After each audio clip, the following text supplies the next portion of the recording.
Well, as Scott mentioned, my name is Mark Shijo, and not exactly sure how I ended up here today, because I haven't been coming here for that long. But like Mike Chin mentioned when he heard about this like last week, he said, well, they really must be scraping the bottom of the barrel if they want you to come up here and speak, right? And when they asked me to speak, naturally the first question I asked was, well, what do you want me to speak on, right? And that's a natural question, right? And what they said was, well, whatever God is doing in your life, just speak on that. And so that really didn't help me narrow it down very much. But there is one big thing that's going on in my life right now, and the one big change coming up, and it's retirement. So this is a flyer they have at work. It's not a very good flyer, but the big change that I have is I'm going to be retiring on September 27th, right? So I have 10 working days left, right? So 80 hours, 4,800 minutes, and 288,000 seconds, right? But who's counting those kind of things, right? But I've worked for the state for 37 and a half years now, so it's about time for me to retire. The last 14, I've been at the Franchise Tax Board. There's a couple of folks here, Sherry, and I don't know if Darrell Lee is here or not, but we're at the Franchise Tax Board. And you might think well, that's why he wants to retire, right? It's the Franchise Tax Board. It's boring, and there's really not a lot going on there. But there are a couple of fun things that happen there at Franchise Tax Board. And one of the areas that I'm over is this cashiering area, right? So I want you to check this out. And there was a pun intended. Cashiering and check, and tough crowd. These are silver coins, okay? So one of the areas, like I said, I'm over is cashiering, and there's this one particular taxpayer in California who, on principle, believes that the only true currency in the United States is silver coins, okay? So this taxpayer happened to owe this year, and they sent in 109 of these silver coins, right? And so these are silver dollars. But if you look a little closer, and I know it's hard to see, but that little arrow, these are 1 ounce, these are really silver, right? These are pure silver. These are 1 ounce. Every dollar is an ounce of pure, fine silver. So really, the face value of each one of those dollars isn't really a dollar, right? It's really like, I think the silver goes for like $25, $30, right, an ounce. So really, this taxpayer is really paying like $2,700, right, in taxes to us.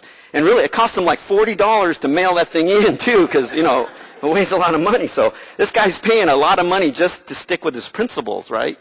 And of course, when we got this, we called up the treasurer's office, because that's who we give the money to. And we said, well, what do you want us to do with these silver coins, right? I mean, they're worth a lot of money. And they said, oh, you just have to deposit them to the bank, right? And the bank would get all the profit. Well, of course, all of our staff and managers and stuff, and they were at work, they wanted to trade in, right, their dollars for one of these dollars, right? But we couldn't do any of that. Right? It's a kind of bummers, right? So we had to actually let the bank do all the profits. The other kind of interesting thing that happened recently is there's this company, SpaceX. Has anybody heard of these guys? SpaceX? Has anybody heard of Tesla? Tesla, that fancy car? The same guys that do the Tesla started the SpaceX company, right? And these guys called us up because they want us to help them figure out how to pay their taxes. And probably Scott, if he was up there, he could probably help them with that and stuff. Because really, the way the taxes kind of work here in California is you do this thing called apportionment, where you pay your taxes on where you actually provide your services, right? Well, these guys provide services where? In space, right? So they need some help with trying to figure out how much do they pay in taxes and stuff, right? It's kind of interesting. The other interesting thing about these guys, SpaceX, is they have a mission, right? When our folks went out there to visit their plant, and they're here in California, right? They make all of these things in California, right? When we went out to visit them, plastered all over their area is their mission statement, right? Everybody has a mission statement. Their mission is to get a person to Mars, right? And if you talk to any of their employees or anything like that, they all know that. That's their one mission that they have, is to get somebody to Mars. And So remember that one thing, because we're going to come back to that idea in a little bit here. But the other thing about the SpaceX that's unique is most companies that do this kind of work, they're funded by the government, right? So the government funds them, right? But these guys are different. They're a totally private company, and they provide all kinds of different services to people. So it's very interesting. But, getting back to my retirement and leaving my work area here is at Franchise Tax Board where I work, they actually already hired my replacement. We got authorization early to hire behind me, kind of unusual for government. But the person started work already, and in fact, what happened was I had to start packing up my office. And so today, when they asked me a title of the talk, so it's actually, it's not even in your bulletin or anything, but it's called Packing It Up. That's what I picked. And what I was packing up was I had to pack up my office, and I had to pack up my pictures that I had in my office. So it's up on the PowerPoint, but just in case you thought I was pulling things off the internet and stuff like that, here's, you just picked that picture off the internet. But this is a picture of marbles, right? And actually, my daughter had painted this picture, right? And so that, probably would have been reason enough to, stick it up on my wall and things like that. But there's a story behind this painting. And actually, paintings are really kind of cool for things because they tell stories, right? And, I like stories. I like telling stories. And so there's a story behind this. It's called 1,000 Marbles. Has anybody heard that story? Oh, my son has, yeah. Yeah. Thanks, Scotty, raising your hand. So, as you can tell, this is not my natural thing, right? It's very nerve-wracking to be up here. So I appreciate any of the laughing at the bad jokes and things like that, okay? Thank you.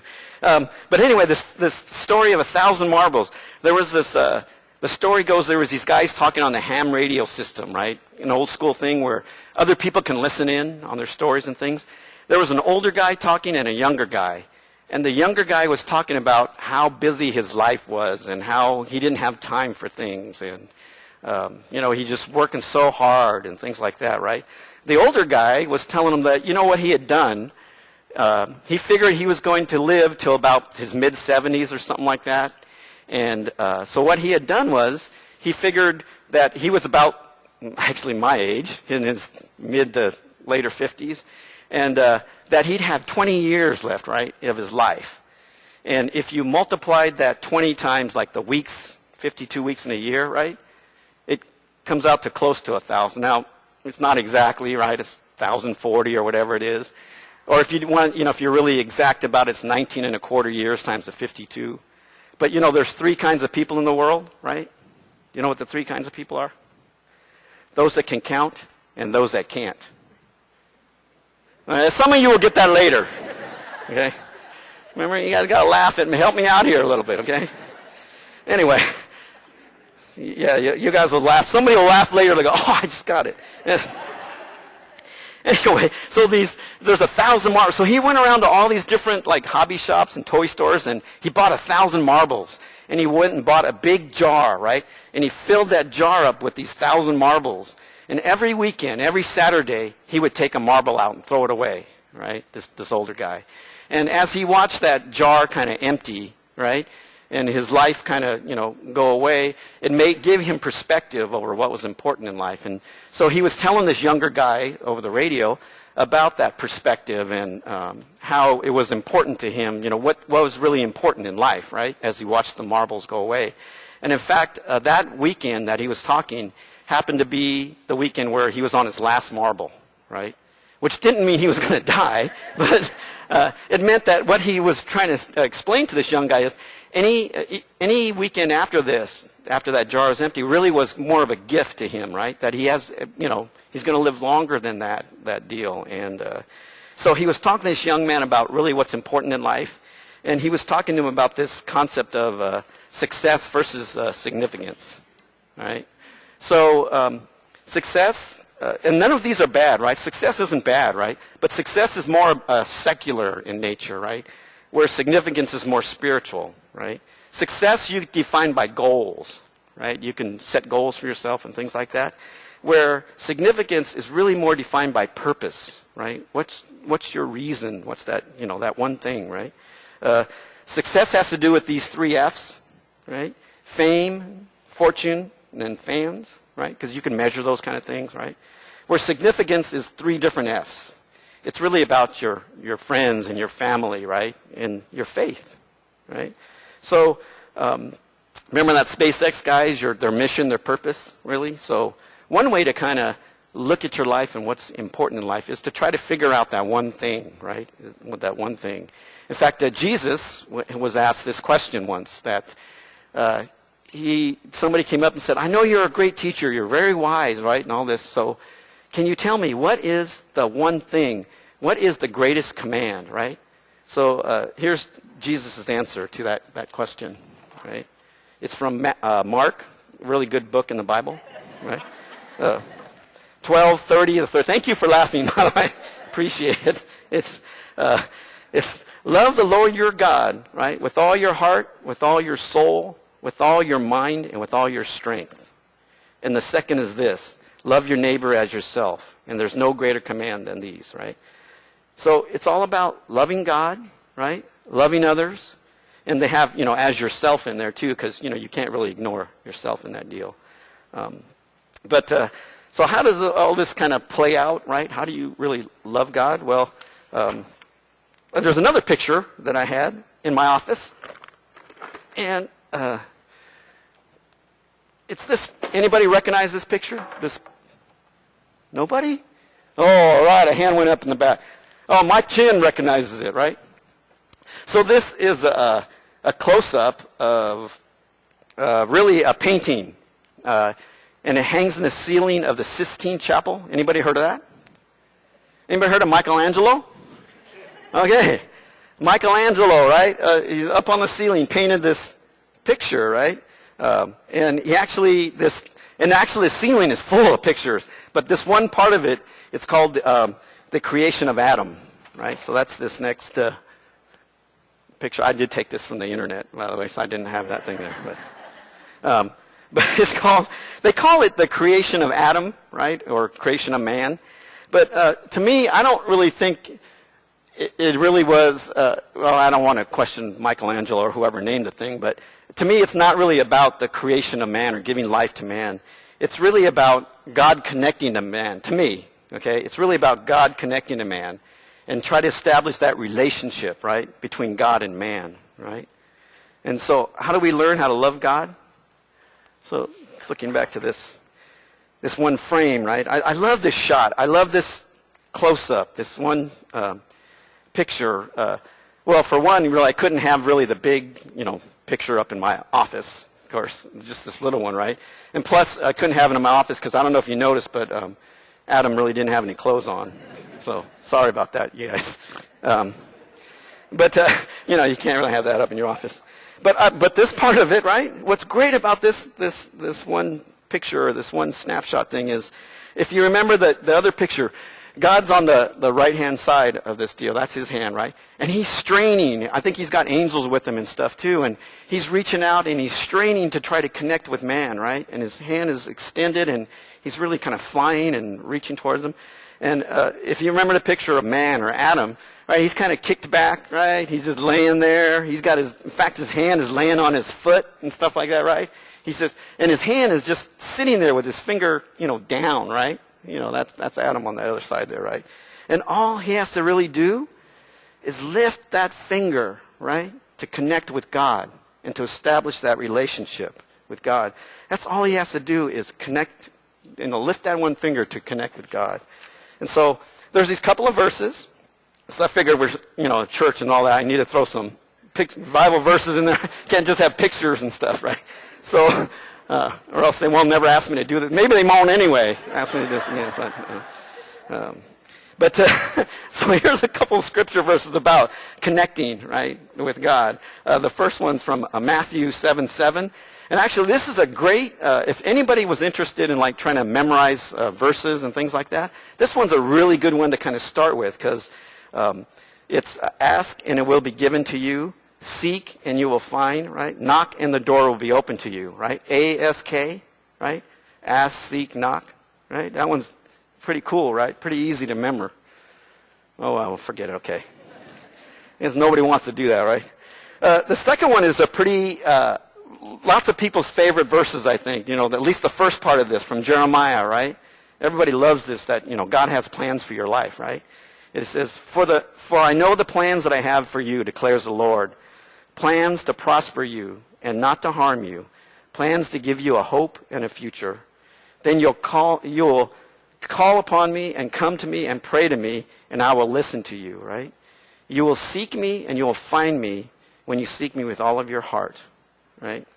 So, in fact, if you do want to, if there's anybody here that hasn't done that yet, right, hasn't lifted their finger and connected with God, right, and you want to know more about that, please, look for me after the service, or actually, probably better off talking to Scott or Becky or Tom when they get back about that. But, it really starts there, right, with, remember the greatest command? Loving God, right? So you need to establish that relationship with God so you could start learning how to love Him better. This next picture that I have really is, it's more about just kind of getting to know me a little better, since I am kind of new to you guys. It's a picture. That's my grandpa, my grandma, and my aunts and uncle and my dad in front of the west side of the Capitol. I don't know if you can tell, but the Sacramento Capitol's in the back there. I took these pictures and off of this thing here, and I'm not really good at it. I asked my son to do it, but he's busy working now in school, so it kind of reflected off of it and stuff. But that's the west side of the Capitol. I think it's anybody familiar with that area? I think this is right in front of that fountain. Is there anybody know that area? There's a fountain there. Come on, help me out here. Thank you. Thank you for raising your hand. Yeah, there's a fountain right there. They're parked right in front of the fountain. Okay. And that's my grandpa in the driver's seat, right? My uncle. My dad's on the far right there. I know it kind of looks like a Keystone Cop or a girl or something, but that's my dad, and he was the youngest one. And he was born in 1919, so this is probably the early 20s or something, right? Somewhere in there. But actually, what's kind of cool about this picture is, and why I included it here is, we're all kind of unique. We all have our own stories to tell and stuff, right? So one of the stories about this is actually my and this is my father's side, right? My grandfather's last name was not Shijo. My grandmother's last name was Shijo, right? It's the deal where she had the land and the house back in Japan, right? And that's very important that the land and the houses and stuff continue on with your family name, right? So because of that, my grandfather took my grandmother's last name, right? And so technically, we wouldn't have been really Shijos, or that's really shouldn't have been my last name, right? Another interesting thing about this is my grandfather really didn't know how to drive. They just did this for the picture. My uncle, the oldest uncle, who's on the left-hand side, he's the one that knows how to drive, and was actually the one to drive. And this picture was taken right before they all headed back to Japan, except for that oldest uncle. He stayed behind here in America. But there was a story I was told about my uncle trying to get his driver's license, right? He went to the DMV, and then back then at the DMV, they actually filled out your forms for you, right? You stood in they had long lines back then too, I heard. But you got in the line, you went up to the counter, and they filled your forms out for you, right? So they're asking him his name, and he says, Satoto Shijo, right? His birthday. And, well, another interesting thing, all of their birthdays, the kids' birthdays, were all January 1st. I think, they were all born on a farm or something, so they just, when they went to register, they just picked January 1st, right? So we don't know if they're older or younger than what they really said, but, they're all January 1st. So, he tells them January 1st, and, they write it down, right? And they're kind of snickering about that, but they write it down. Of course, they get to the part where they ask you your mother's maiden name, right? And he says Shijo, and he's got a heavy accent and all that kind of stuff, right? And so, like most places, they think, you're a little slow when you're not answering questions right, so they slow down the questioning, right? No, what is your mother's maiden name? And he's getting a little embarrassed and stuff, but he says Shijo, right? Because that's the right answer, right? And then they think you can't hear, because they ask you a little louder, right? No, you don't understand, right? Your mother, what is your mother's maiden name, right? And he's really nervous now, and he doesn't know what to say, but tell him the real deal, right? Shijo, right? And so the clerk's really upset now about it. And so they tried a different tactic. And they said, okay, maybe we're not getting through here. What was your father's name then before, your folks got married, right? Thinking he was going to say Shijo and they could figure it out, right? And he says like Yamamoto or whatever it was. And the clerk got all mad and tore up the paper and said, next, and he had to go back to the DMV with somebody who could communicate better and explain, that, grandmother's name and things like that. Anyway, that was supposed to be kind of funny too, but I guess it wasn't. But my dad kind of did this. Also, this reminds me of what my dad did. Another kind of unique thing about my family, and what explains a lot about me, I think, is my mother had an arranged marriage. Okay, so I really didn't know about this dating deal or how to do it or anything like that, right? And I blame my father and mother for that, because what my father did was he went and he took his car. He rented a suit. He took his car. He had a car, and he parked in front of the Capitol.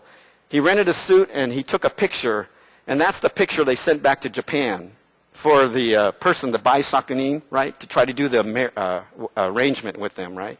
And he sends that picture back. And of course, my mother, who was actually quite a bit younger than my dad, she thought she was coming to America to marry this, rich, successful, maybe a legislator or something, but he actually was a track laborer. He worked for the Southern Pacific Railroad Company. He didn't even own a suit, right? But anyway, but it kind of reminds me of that, right? That we all have our own stories to tell, right? We're all unique, right? God has made us all differently, right? And, it also reminds me of a joke. Okay, so I'm trying to get you guys ready here. This is a joke. Do you know why God likes Japanese cars? Because the disciples were all in one accord. Okay. How about Japanese food? You all heard this one before, right? Why does God like Japanese food? Miso. He loves miso. Right? Very good. Thank you for helping me out here, man. Wait, how about baseball? You know why God likes baseball? Yeah? Because the first verse in the Bible says, in the big inning. Right? In the beginning. Right? Okay, thank you for laughing. Anyway, moving on here. So, the last picture, you guys are going good. He's on his last picture. I couldn't bring it. It's too big. I don't know if you guys recognize this one or not, but it's huge. It's actually, anybody been to Osaka Sushi? Right? Yeah, Osaka Sushi. Look, this is the same picture. I promise you I didn't take it from Osaka. I have this picture at home. It's just too big to bring here. That's the same picture that's hanging up in Osaka Sushi, right? But it's about samurai, actually two samurais here, right? And really it's a reminder for me, it was a reminder for me about what's really important. And what's really important is serving, okay? And in fact, there's although the picture probably wasn't big enough for me, the old school definition of samurai was servant, right? It actually stemmed from serving like a noble class, right? That's really where the word kind of came from. And Scott talked about this concept a few weeks ago when he was talking about Wreck-It Ralph. Anybody remember that? Wreck-It Ralph, and right? He told this story about the sons of Zebedee. In fact, what was going on was Jesus was there and he was talking to his disciples about what was going to happen to him. Jesus was going to have to go through all of this tough stuff, right? These trials and things, and he was going to, give his life up and things like that. And he got interrupted by the mother of the sons of Zebedee. The mother came up and actually said, Jesus, I have a favor to ask of you. And so Jesus stopped and he says, well, what is it, right? The mother of James and John said, I want, can you have one of my sons sit on your right and the other sit on your left when you're going into your kingdom, right? When you got all your glory and things are all going on, right? Can my son sit there, right? And Jesus said, well, you don't really know what you're asking. Because, he was explaining what he all had to go through, right? You don't really know what you're asking. But James and John actually said, yes, we could do that. We can do that. We can endure all of that. And, of course, this didn't sit well with the 10 other disciples, right? These two guys saying, I'm going to be in right and left and all that kind of stuff, right? What happened? They really, they weren't in one accord anymore. Okay, let me try that again. So Jesus had to gather all the disciples together again, right? All 12 of them together to try to get them back together again in that one accord, right? And so he tells them that, the rulers and the high officials, right? They exercise authority over you, right? That's what they do, right? But not with you guys. I don't want you to think that way. I don't want you to think that, if somebody's in high power and has all this authority, that's what makes people great, right? Jesus said, whoever wants to be great among you, right? Remember Scott was talking about this? Must be your servant, right? Whoever wants to be first, you got to be the slave to the rest of the people there, right? Because the Son of Man, Jesus, didn't come to serve, but to serve and to give his life as a ransom to many. And actually, so when they gave me like a week and a half to prep for this too, by the way, so, you guys can cut me some more slack too, right? But as I was doing that, I was checking stuff out, and I saw this article, right, that popped up on the computer, and it was called The Secret to Life. So do you guys want to know what the secret of life is? Right? The secret to life is, this author wrote this, and it's not me, do things for others. So this author had written this article about, he was asked a question. This famous author was asked, what's the secret to life? What is it about this life that you can tell us or write us about? And so the author thought about that thing, and he wrote this article about what the key was for his life, right? And I think the people expected some kind of formula or something complicated, something really very philosophical, right, about what was the secret to life. And this author wrote back and says, it's simple, but it's not easy to do, right? The secret to life is doing things for others, right? And the author talks about the two kinds of people in the world. This is not a joke. So he talks about two kinds of people in his thing. There's haves and there's have-nots, right? But that's really kind of only a part of it, right? He talks about there really is the two kinds of people. There's selfish people, right? And there's selfless people. There are takers and there are givers, right? And he writes in this article about, kind of, if you look back on your life, right, the marble thing or retirement, all that kind of stuff, which one do you kind of want to be remembered by, right? Do you want to be kind of thought of as somebody who always just took, or do you want to be like a giver, right? And there's another story, and maybe some of you heard this about this wise Indian chief and this young brave was talking about these two wolves. Have you heard this story, anybody? The two wolves? Oh, this is really good because I could tell you guys all kinds of stories and you wouldn't even know if I'm saying it right or not. So there's these two wolves, right, inside of all of us, right? One of the wolves is greed and envy and selfishness, right? And the other wolf, right, inside of you is charity and kindness and thoughtfulness, right? And so the young brave, was asking the older Indian guy, well, which one of those two wolves that they're fighting all the time, which one of those one that wins the fight, right? And the wise Indian guy said, it's the one you feed, right? That's the one that's going to win, okay? So, figure out which one you want to feed. This author goes on to talk about these three things. He actually gave like 3 action items kind of a thing. The first one is about stop thinking about yourself, right? Try to take yourself out of the equation. In fact, C.S. Lewis has a quote that I really liked about humility. It's humility isn't about thinking less of yourself. It's about thinking of yourself less. Really, that's what humility is about. It's not putting yourself down or thinking you're not worthwhile or anything like that, right? It really is about not even putting yourself in that equation. And that really is kind of the next bullet point up there is, putting other people's needs before your own, kind of a thing, right? Doing things for others. Trying to figure out the other people's perspective on what's going on, right? And this is really kind of key to lots of different relationships and things, is not just thinking about it from what your point of view is, but try to think about it from other people's point of view, the other person, or even others kind of watching the thing, right? And the last thing he really emphasized the most is you really have to do something. And he first talked about like buying somebody a car, right? But of course that's kind of out of the realm of most of us. But then he writes about one time he was really hungry and really wanted a candy bar, right?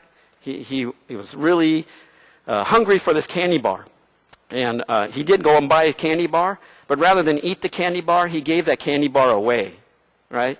And the satisfaction he got from giving the candy bar away lasted way longer than if he would have just ate that candy bar himself, right? So he was talking about, even something simple like that, right? And if anybody's ever done this before, this pay it forward kind of a deal, right?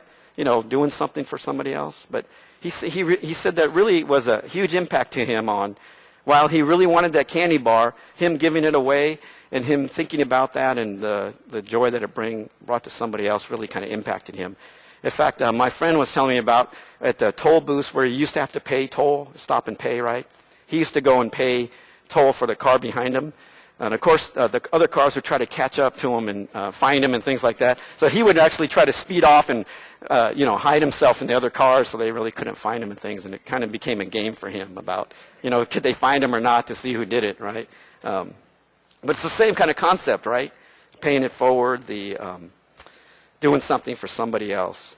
And really, if that's what you do, it really does bring you a pleasure and joy. And actually, for me, my favorite verse is Nehemiah. It comes from this book of Nehemiah 8:10, and it ends with this: "The joy of the Lord is your strength." Right? That's my one thing for me is I want to have fun. I want to have joy. I want to, feel good about stuff, right? And this part about strength, right? If you really want to know what real strength is, what true strength is, right?